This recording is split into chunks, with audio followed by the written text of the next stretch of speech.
This is World Access with Prince, a space where we sit down with people who don't just enter rooms, they change them. Today we're inside the creative world of Radmila Lolly, where fashion, music, sports, and faith intersect. Let's crown the moment. This is World Access with Prince, powered by Prince and Barty. We're here with Radmila Lolly. Thank you for sitting with me. Thank you so much for having me. Your home is beautiful. Thank you. I would expect nothing less. But we've been trying to get this interview done a long time. What has it been, 3 years? But we're here now. We're here now. You came across my radar watching NBA playoffs. You know, I'm a sports fanatic. And I was like, who is this lady with the jersey gown? You know, I saw that back in the day with like Maya, with Mariah Carey. So jersey dresses were a big thing in like hip hop culture, early 2000s. But it was interesting to see you do it. And to my understanding, you didn't even know about any of that? I had no idea. Now I do, because when after the dress became viral, people mention it and talk about Mariah Carey and Maya. And I was like, oh my God, this is great. So yeah, I had no idea when I made it, because I just made it for me to wear to the game. So what kind of inspired you to wear that? Just because I'm always done couture and gown is my thing. Today I'm wearing jumpsuit, but still still has evening touch to it. So I always wear gowns. I bought 15 jerseys, all the players' names pretty much, and combined it, and made a gown out of it. So what's the design process when you're making that?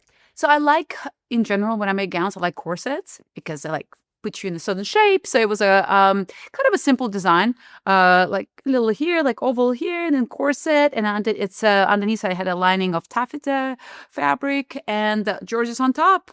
That's it, and a slit. So what was like the reaction from the courtside people? That's big money people, you know. So what was their reaction seeing you walk courtside when you had that gown on? Yeah, no, I would say so many amazing positive reactions, because obviously they knew me already, that I always dress up anywhere I go. And for me, I go to the opera in the same outfit as I go to the courtside or to the game, just because to me it's festive. Why not be you? And for me, I like to dress up, so I'm just being me. Always wear shiny things. So it was not a surprise for people to see me dress, but it was a surprise because it's made out of jerseys. Right. And it was a playoff, so people loved it. And again, I think it's just being authentic to myself. And most of the people put a beautiful reaction. Some people did not understand, but that's okay. Right. So what were some of the reactions from like the players, like the Heat players? Oh, yeah, they loved it. But, a lot of players are into, any sports players are into fashion, right? We have a runways now. I mean, tunnel, we call it tunnel. But to me, it's tunnel runway. So, yeah. Let's talk about that, the tunnel runway. Do you think, what is the percentage of people who actually get it right and the athletes who get it wrong? I guess to me, I don't know because who am I to judge what they did wrong or right? But to me, it's like, what is the story behind it? Because to me, everything I do is a storyline. Like, this is like a dance. I'm imagining myself like being on a dance floor with disco lights. That's kind of what I love, the background that you picked for the colors, obviously Miami Vice. Right. So it has to be a storyline, even like a simple one. So when people dress up or show their style, like what inspired them. So I wouldn't say the right or wrong. It's just, I would like to know the story behind it. Right. So obviously you're in music, Carnegie Hall, Billboard charts. I feel like you've done it all, performed at some of the best venues in the world. Thank you. So what's the inspiration when designing? You had a dope playlist going. The whole crew was jamming to it. But what's your music inspiration when you're designing your clothes? Yeah, actually designing my clothes, first comes music. So when I hear what I compose, I see actually colors and textures and volumes, just like fabric has all of it. So is music. So music is definitely number one for me. And then the fashion just kind of like the second child. Very close to my heart, but the music is number one. And because I feel music, so is when you at the sporting arena, you hear the music, guys can hear that beat drops. All of a sudden, they're like, yes, let's do this. So I think music is it's a power tool for everything we do. Like you said, when you guys were setting up, the music was playing. It's a certain vibe, you were moving to it. And it changes. I mean, it's a whole study about how our brain waves respond when we hear music For sure. frequencies. Right. So yeah, I would say music is number one. So this one is part of my Wonderland album, the one I released at Carnegie Hall. So that was very bold, fun, opera. So my goal was to show how you can combine opera with different genres of music. So music does not have walls, Right. and we can all be together. We don't have to separate this opera here, hip hop here, electronic music is here. I think it all can be blended. But of course, you need to figure out how you blend it. So for my first three songs, it's in the album, it's pop fusion with opera. Then another three is more like hip hop and opera and house music. And then from there, it's more like operatic cinematic. And then it ends with kind of a similar pop with cinematic and opera. That's dope. Would you say like your fashion and music kind of mirror each other, where there's no Absolutely. ceiling, just kind of you just create full creative process? For sure. Because I have different sides to me. Like I can, I have a book coming out, Diva, very serious trilogy, very cinematic, very Hans Zimmer music. And then you have Life is a Bridge, very modern, very fun. It's like Now You See Me meets Ocean 11 with twist of Fast and Furious. So, Oh wow. so you have, so I do have, because I think we all have, first of all, different sides to us. And a lot of times people want to kind of tell you, you have to be here. That's okay. But you can have 5 boxes and then combine all of them and create a little staircase to your goal. It's funny, like, so my mom would always say, oh, you know how parents were back in the day, like, oh, pick something. But mom, I like 5 things. I don't want to be in a box.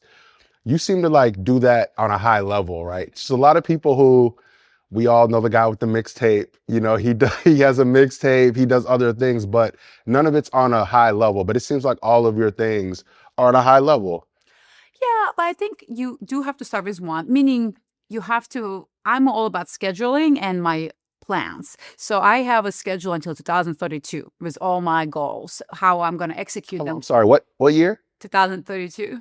Damn. So 6 years. You got me feeling insecure. Yeah. And then and then I break it down by a month and then pair goals. Doesn't mean it's all going to be exactly but it's a plan. And I always tell people, especially when you're talking about when you were younger, your mom was telling you, that's okay.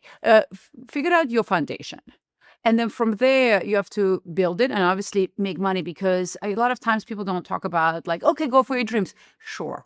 But if you have the money, great. But most of people don't. So how do you create that 9 to 6 and then a little by little build what you're going for? And I also say, let's say your dream is to be a famous director, movie director. Fine. Get a job from 9 to 6, being on the set. Learn a lot of things, because you think you're ready, but you're actually not, because you have to learn a lot to get to that level. And a lot of times people don't realize to become a director is not just the talent. You have to know the camera angles, you have to know technology, you have to know a lot of other things that will help you when you get to that level. Also business skills, being around people. So I think it's a lot of times that's okay, you can do. I believe you can do all that, but you need to have a foundation. So music is foundation to me, and also marketing and branding, because to me you can be amazing talent, but if you don't, people don't know who you are, how they're gonna buy your music, and I think it's very important to be out there knocking the doors, not like, hey, I'm here again. No, I'm here again. No, but little fillers, and people watch. People watch how you keep going for it. And again, not by, I'm here again every day. No, don't do that. You don't knock. Right. But keep people, I do that all the time. When I think yesterday I did NBA Prime, I'm going to send it to a couple of people that are like, oh, I'm doing this because we are talking about something else. And then from there, maybe they can get inspired. They can think of something. Maybe somebody called them. And next thing you know, oh, Radmila would be a great person for that. And I do think it's good to have agents. It's good to have managers. But also, you have to be the best spokesperson for yourself. 100%. And you can't be relying on people, not because but also they don't know your vision, especially when you do 5 different things. It's very hard to get in people's head like that. Like I respect, I have a great small team, but also like you have to be able to figure out where you're going and what you're doing. So when you're building your team, you have to know what are their skills, because they can be good at a lot of things, but some of them not so. Some things they're not good at. But that's the thing. You have to manage your team. And back to foundation, I think it's very important to have 9 to 6 job to pay your bills. And then when you're young, you have a lot of energy. So go home and work on your purpose and work on your goals. at 2 o'clock in the morning. I don't care, but I don't sleep much. I never slept much. I mean, Gotta grind. yeah, you have to keep going if you really believe in it, because a lot of times people think they do. And I've been there where my friends or close family members ask, like, oh, can you help me with a business? And I'm happy to help them because I'm all about, like, what's the point having if you don't share? But then when I give them all the things that they need to do, all of a sudden they don't want to do it. Not because they don't want to, but like, I actually didn't realize what it will take. Yeah. And I said, it's okay because you can be part of, maybe you are being entrepreneur, real entrepreneur, not people say I'm an entrepreneur, but what does that mean? But it's tough because you have to figure out a lot of things. You have to know a lot about business, about trademark, about your website, about upkeep. You kind of have to know all of it, not maybe be professor in all of those aspects, but still you have to know everything around your brand. And some people are better to work in the big organizations, bigger budgets, bigger things, and that's good. I was not built for that, and actually, I wanted to be a part of big like record label, but nobody would sign me. Nobody really saw my vision. Nobody saw. I'm like, okay, I guess I have to open my own record label. So I kind of created my own way. And even when I was modeling, I did I did fashion weeks and things like that. And again, I was too glamorous. Now you can be model, you can do kind of different things. Before it was like you just like a canvas. You come no makeup, no hair, everything is jeans, t-shirt. I can wear it, but I still like to, do my hair. They didn't like it. And so I would always get no, or some of them was yes. But I never felt that industry was for me, because I was more of a performer and I felt like I was put in a box. And again, nothing wrong with that industry, because obviously when you hire a model, you want for them to be blank canvas. It just wasn't for me. Right. So I understand the designers and I understand the business itself, but it just was not for me. I love the cameras. I love that part of it, but I also like to tell my own story. Right. So yeah, and I think it's very important to feel what you really feel in your gut or your heart. And I always tell that people, because nobody can really see it until you really show them. And every day I have to show, or like, people kind of know, but then you do it, you kind of have to push a little bit and they go, oh, now we see it. Oh, now we can understand your vision. And, you do it with a smile. You don't push it, because with a smile, be like, oh, can I do this? Can I do that? And then they're like, okay. Because again, people don't know what they don't see a lot of times. And I mean, I had a very close friends to be like, oh yeah, you would always like wear your gowns, and in New York City, when I used to live in New York before I moved here, and we didn't really see it, but you were talking about the Cirque du Soleil opera 20 years ago with technology and this. I'm like, yeah, because I saw it, but again, people did not have an example for me to show them. AI did not exist. Right. So I had like AI images in my head back then. I'm sure a lot of artists did too. But for me, I would always thought, okay, but how do you make business out of it too? Right. Not just the show itself. For sure. Because who would come to see you? Again, I think it's also very important to know your levels. I think it's very important to know where you are. It doesn't mean that's what makes who you are and you know where you're heading, but nobody starts in the 10th grade. People go to school first grade, second grade, third grade. It takes time. Let's stay there. So a lot of people might say, so if I'm a up-and-coming fashion designer, up-and-coming musician, right? And I see you're stunning, you're courtside, you drive beautiful cars, beautiful home. What keeps me going? Social media has become very toxic, it's hard for a lot of young creators to just keep motivated. So what do you say to them who want to get to where Radmila is, where you are? I think it's very important to shut down your phone, computer, and think with truly who you are as a person, for those artists and what they really envision. And really take pen and a paper, or if they want to do it in their notes, that's fine, and really create your own path, at least for next year, what you want to achieve. That could be more present with my family, create one dress, to make to learn how to sew. Good thing about technology, it's here. So when I was growing up, we didn't have YouTube and sewing technique. You kind of have to figure it out yourself. Now you can there's a little bit too much information, but also you can filter it. Okay, I don't want to know 20 way of stitching this shirt. I just want to know one. Right. Just make it one. And then it's important to slow down, pace yourself, but then still seek for information when what you're looking for. So to me, social media, I don't go scroll on it, because first of all, I could be doing other things. Right. And again, I'm not saying it's a bad content there. I think it's good for people. It's just not for me. I rather go on my social media, obviously post what I'm doing. And if, my people who support me, respond to them. That's like my job on social media. I don't really have, I do have a TikTok, but I wasn't active with it since COVID because again, it became very overwhelming to me. And yes, I think it's very important to have a silence and just to definitely seek the information because it's there and use AI in different things. It can help you with your grammar. It can help you with your images, ideas. You can definitely use it, but have a plan for it before you use that technology. I agree. So what do you talked about kind of being at peace. How do you quiet the noise? We talked in January and we're here now a couple months later. So your schedule is nonstop. How do you deal with the busy schedule, the flights, just the different up and down of what comes with this life? Where's your happy place? I think my happy place, I'm a very kind of not a simple, I eat kind of the same thing every day. I'm vegan. I need to get my morning routine is about 30 minutes to 45 minutes. My beauty routine I'm referring to. I do everything by timer in the morning. At night, I have the similar routine for me to take the shower. It's like puts me in place, puts me in a good, I would say, mindset. And yeah, get to sleep. And then when I hit that pillow, I'm sleeping. I think just routine. What else? Writing everything. Oh, because like I said, I have everything scheduled. So if I know nothing is done on the list, when do I have to worry? Some things don't get done. So I move it to the following day or whatever. I pick the day of the week that I can do those tasks.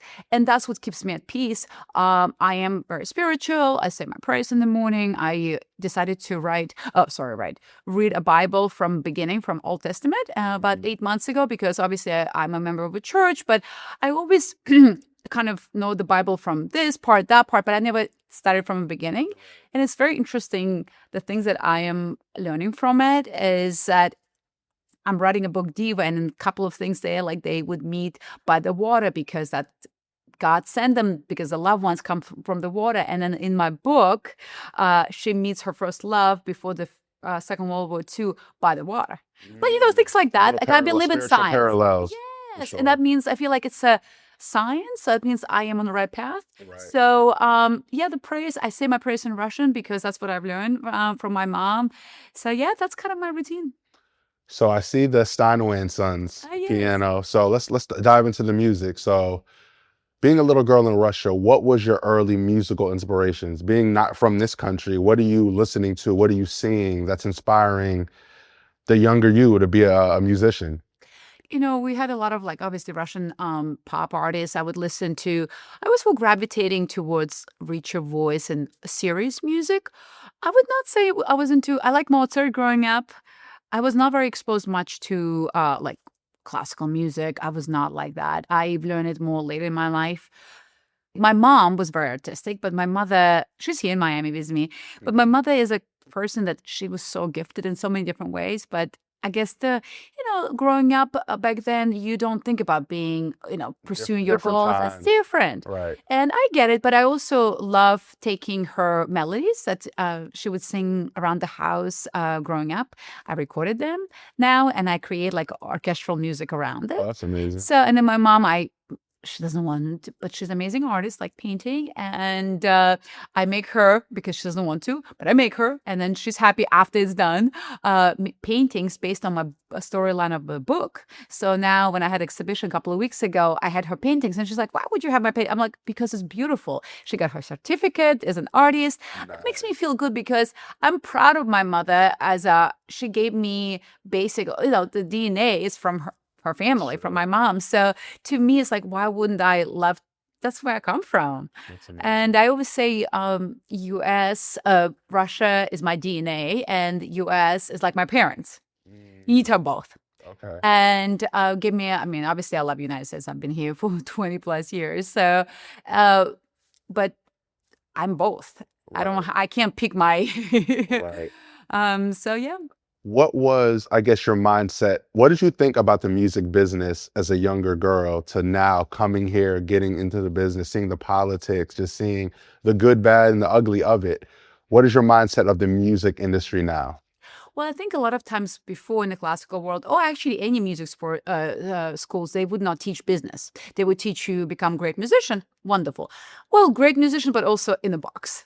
Um, it's changing now because the schools are also changing the evolution of it. But I think they don't teach business. And a lot of times when a young artist would sign with the record labels, and I understand it's business. I understand both sides actually, Right. because if you're putting millions of dollars in the artist, um, you're gonna be You need a owning. return. Yes, so I get that. And then they also, it's like what comes first, chicken and eggs. You kind of need both. Right. And so I understand how record label work. I have no problem, but I've never worked with one. But you're growing up, you think, oh, you're gonna, sign with a record label, you're gonna become famous, people will know your songs. I didn't really think about that part, but that's kind of the business model used to work. It's changed now. I mean, as we Oh, know, for it's sure. so different. Streaming, and it's a lot. It's a new world. But also, you have to, like, when I talk to young musicians at the Frost, I spoke once, and again, it's a lot of opportunities to put your music out, but do you really make money out of it? Yeah. And again, only few does, and because there was a lot of money put in them too. Right. Talent, yes, but what about tour? What about Yeah, it's what a about lot. It's a law? lot. What about all the contract? Like, it's money, yeah. And people can say like, yeah, maybe if you're influencer and you're putting your music on Instagram, there are ways of getting paid. Right. But again, like booking tours is very different. And so you do have to be with the big companies, and that's reality. And or you can be a Broadway star, you can do other things in the industry, but being an artist, and also as things change, it's all about residency, being in one place, because tours are expensive and not everybody wants to put money behind it. So I think that, again, you have to figure it out. What are you trying to do? And it's okay to share your royalties if people putting money in front of you. It's just business. Say that again, yo. Me and my business partner were on the way to this interview talking about percentages and kind of, you got to pay. If somebody's opening the door for you, you have to make it happen for them. Business like that. But if I have some people don't want to. They'll be like, oh, this is my creation, but it's like you got to pay to play for sure. Yeah, it could be creation, but it could be in your closet all day long there, and then nobody knows about it. And that's what you want, that's fine. But if you want to be making money out of your music, you have to figure it out. Again, you build yourself as much as you can, so you have leverage negotiating the contract. So maybe you do, I don't know, 40-60. But then also, like, if I have the money and I'm putting into you, not because I don't believe in you, but also I know how much time a worker will take. I mean, of course I need a return. Right. For sure. So let's talk music some more. Who are your top artists, like present day, that dead or alive, that kind of get you through bad times? You listen to them or good times. Like, who's your top 5, so to speak, dead or alive? I guess for me, growing up, I always thought of the voices, because to me, the press that comes with it, I don't care if it's about the voice and what they're famous for or known for. It was Whitney Houston and Celine Dion. Those are two my role models. 2 goats. Those are vocal goats. That's what was for me, and always it still is.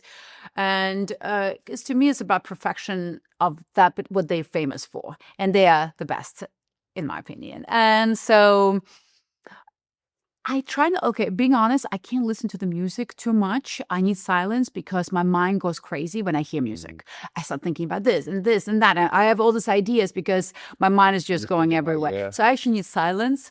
When I need to get in the mood, of course, the music goes on. Sometimes I listen to my music just because when I'm writing a book and the scene is matching. Like a soundtrack to your life. I get it. Exactly. But I love hip hop. But like, early 2000s hip hop, not so much 90s, I guess, because that's when I was like 17, 18, going to dancing, and Kanye, Jay-Z, that era, 50 Cent, Usher. So that's what gets me going, because that's what I would dance to. Yeah, and I love the beat and I love the feel of it.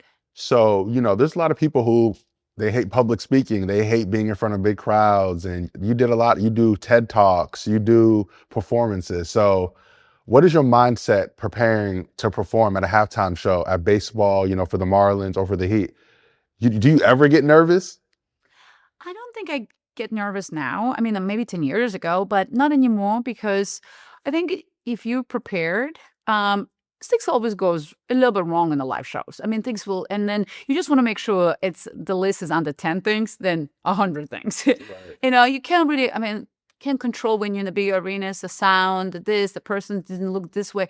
And I perform with a lot of people. Right. Like I have string octet, I have dancers, things like that. So I know I do my best as much as we can to get there. And then if things goes wrong. I can't control that.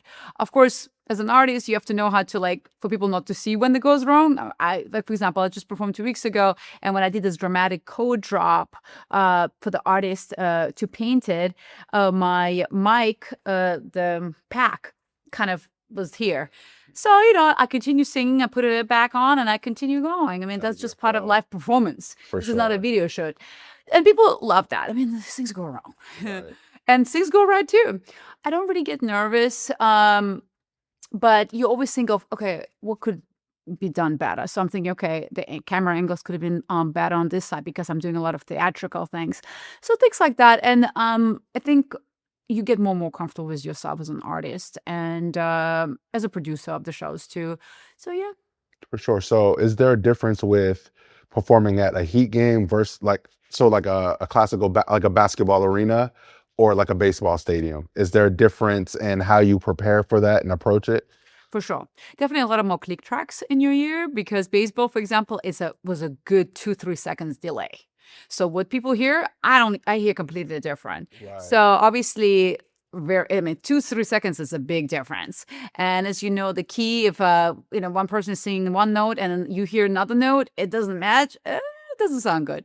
So definitely a lot of in-ear. So for baseball, I would do differently because it's open. Right. And then at the Heat is a maybe 1 second delay. So definitely also click track. So yesterday when I performed there, my conductor had 2 click to make sure that everything lines up. And then she was conducting. So definitely have a conductor always helps. Right. What else? Also like positions on the strings. Yesterday when we got on sound check, I'm doing a lot of different things. And then she pointed out, she goes, oh, the people were taking the violin with some people were holding here, some people were holding here, the bow itself. And then she asked everybody to hold the same before we start. So, that's very important. Again, that's like production and yeah. Yeah, because it's also nicer when everybody stands the same, even before we start. Of course, when we play, everybody's kind of in sync, but right. Before that's important, that 10 seconds there. Right. So no people, and then I noticed one person kept looking at me during performance. They shouldn't be doing that. They should be looking straight, for example. So, but again, if you would have been there, you probably would not have seen those things. Right. You'd be like, okay, it was fun. For me, I'm like, okay, how do we perfect it? So going back to like your philanthropy and your faith, right? Let's stay here for a minute. So I understand you perform with your church choir. That's amazing because let's be honest, people are scumbags, right? Let's keep it all the way in. If they get an opportunity to shine, they're 9 times out of 10, they're not bringing the people of their congregation, their friends, family. So what made you make sure that your church choir was going to be at the Miami Arena, at the Marlin Stadium? What was that? Why was that so important to you? I think it's very important to show what you believe as an artist, as a human. And for me to always show and include people who was there for me or what I believe in is very important. So that's why I always talk about my mom, because it was just me and my mom, my church, my close friends. And it's interesting, obviously, your circle gets smaller.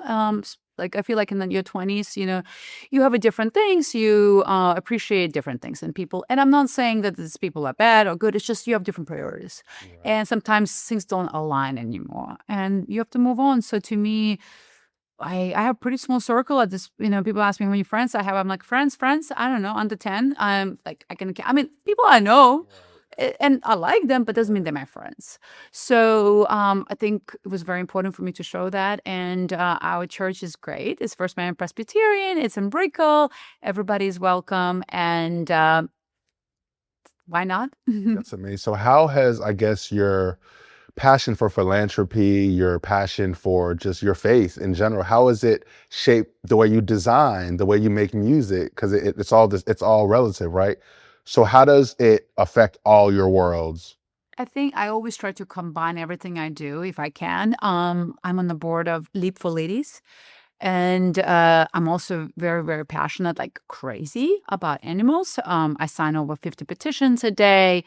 I help about 200 shelters. I have my friends own some small shelters. I try to help them as much as I can on a monthly basis. So, for example, when we're doing event with Leap, we're going to have some puppies and kitties from shelters. So maybe we'll do event, also benefits for Leap, but also maybe the adoption happening. Even if one puppy or one kitty gets adopted, I'm good. Yeah, I'm happy. So where does that come from, your passion for like animals specifically? Where does that come from? It's very important to me growing up in Russia or in Moscow. Unfortunately, 90s was a difficult time and it was a lot of stray animals. I don't know. I haven't been back in, like I said, 20 plus years, but I don't know the situation now. But for me, it was very hard to watch. I always loved them. So I would stand there and cry and look at them because, it's cold and they had no food. And it's not like we had food to give, like my mom and I were hardly surviving. So, but we gave what we could, and it was just like that pain that I couldn't help more. And it always stayed with me. And that's why I'm vegan for that. And I guess I'm always very, very passionate about people and that in need and animals. That's man. I see you getting emotional, man. I know. Yeah, I remember when we were on the bus coming back, my mom, we were coming back from my mom's friend, and she gave us food to take with us because we didn't have food.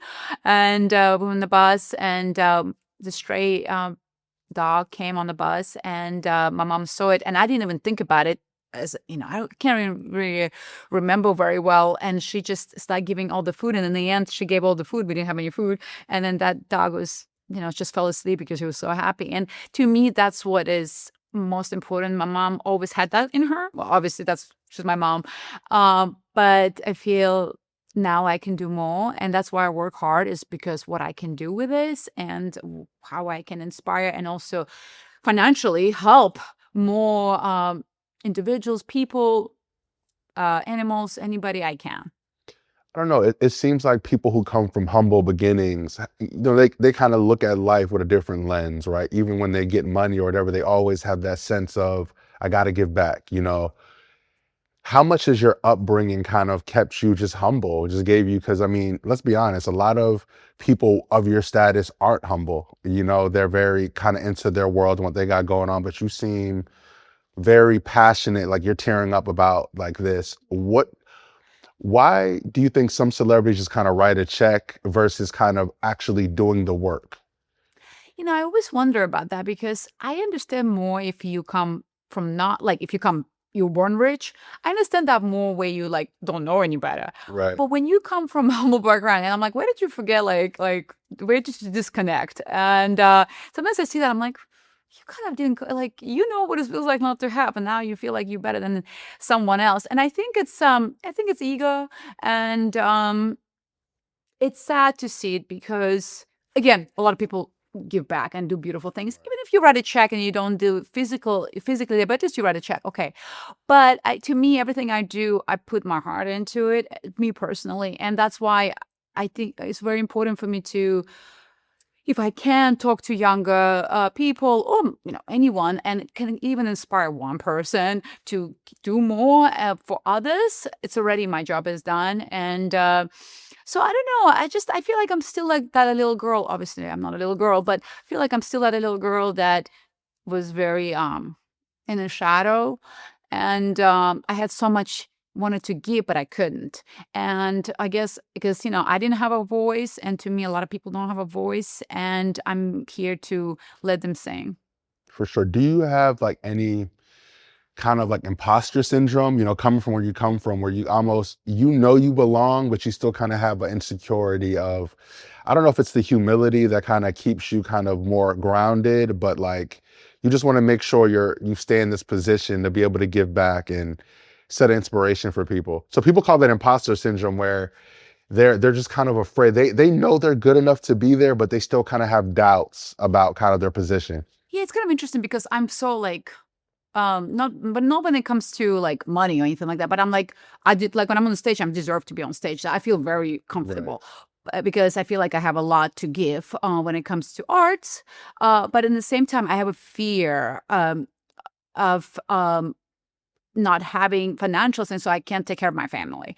And like again, if my mother has to go to the hospital, I need to pay for this. Right. And and we live in physical world, so it's not about the clothes. It's about like if somebody needs food, you have to pay for this. You don't have a free store, Right. So I guess that's more of a fear of, I know what it's like not to have, and I need to make sure that I do things that financially, and I can be present Right. when people call, because and plus as God gives you more, you have more responsibilities. For sure. You have more people to take care of. For sure. And people rely on you.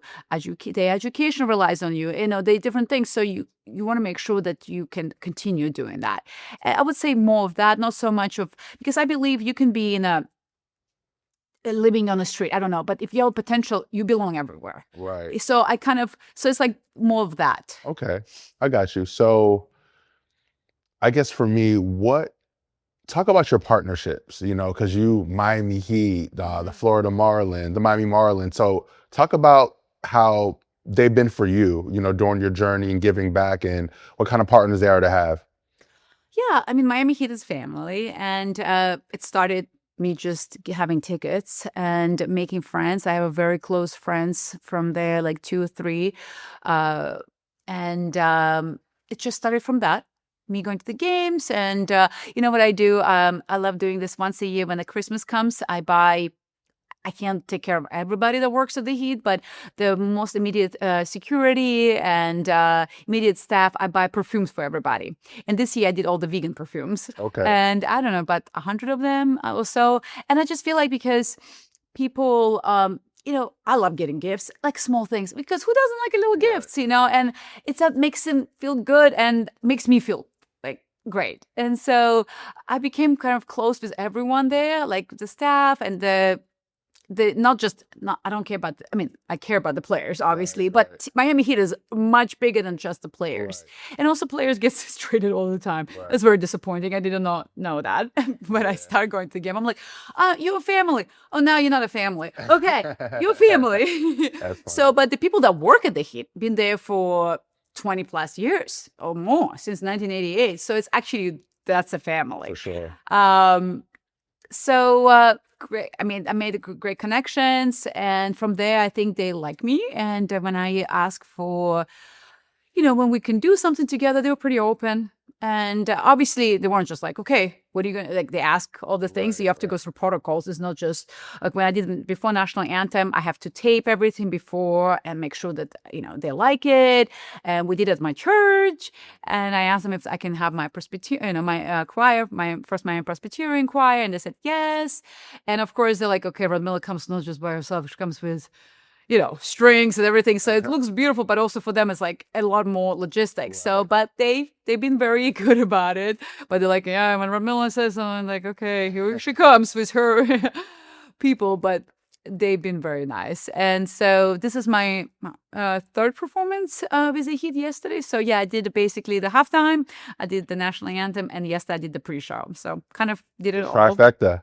Amazing. So let's talk some fashion. So if you had to design for any player, like we'll keep it NBA, say you're designing for a player for the Met Gala, who would the player be and why? Met Gala, well, you can go all the way in Met Gala. No, I know. So that's for sure. When you said it, like for a tunnel, it would be different. Okay, let me think about it. Well, I definitely would love to design for a couple, so meaning husband and wife. So if that would be a player, well, LeBron.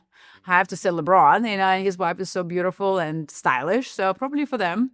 That'd be amazing. So, okay, so you said the tunnel. So who would be your tunnel person that you'd want to design for? We'll still have to go LeBron. Okay. No, and then Steph. Well, so they're a great couple, obviously. So definitely those two couples, I would say. Steph. We'll probably design something for Jimmy. He kind of has his own style, but would be fun. What makes a good courtside outfit? So, Jay-Z has that line, I'm spiked out, I could trip a referee. So that's like a big deal of being courtside and being seen by cameras, national televised game. What is like the proper attire to like those courtside people? So say somebody comes into some money, PPP loans, whatever you get, however you get your money, but you got the money. So what do I wear? How would you style me? What do I wear at the courtside? I think you have to be very, very real with yourself. Like Right. what, because also you don't want to, when people ask me, what can I, and how do I make my style a little bit more me, but still like put a little extra to it? And I say, well, for example, if you like to wear jeans, fine, wear jeans, but maybe you wear like a denim jumpsuit. Maybe something, what I'm saying is still jeans, Right. but you can make it a little bit more. Just because, if you're always going to be in comfort zone, you're never going to try anything else besides, And you're not going viral. Yeah, and that's for sure. But I think like even if you don't like clothes, you can do something funky with your hair. You can do something with your glove. I don't know, something like cool bow tie. You can still add a little bit funky thing, but obviously still stick to who you are, because me putting you in what I think I like to wear doesn't mean it's who you are.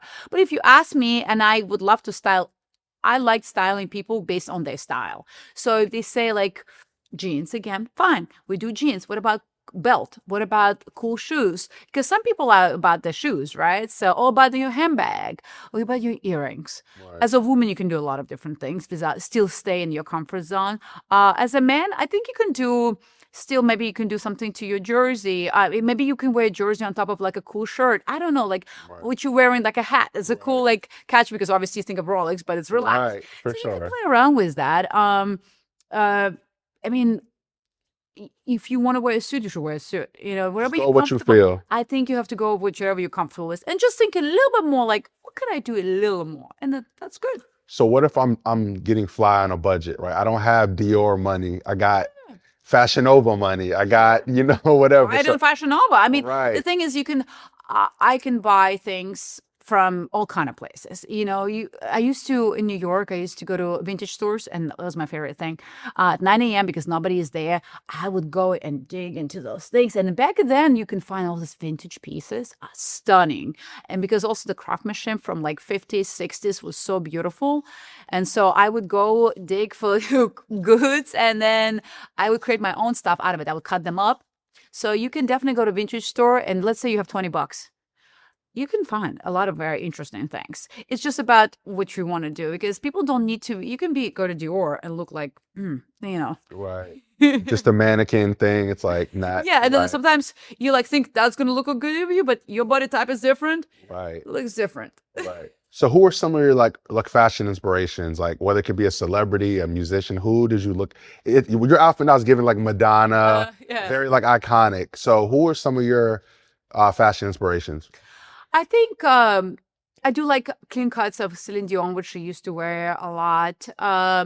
When it comes to, I like some of the Dolce Gabbana with Valentino touch. I like to kind of, Right. I would kind of combine both of them because I like that sleek look. Oscar de la Renta, single. I mean, I like Madonna stuff too. I like different things from. I don't have like individual person. I love Right. their style. I just like Lady Gaga. Oh, I love how okay, she I is. see that. I see that. So yeah, I would say like different things from different people. For sure.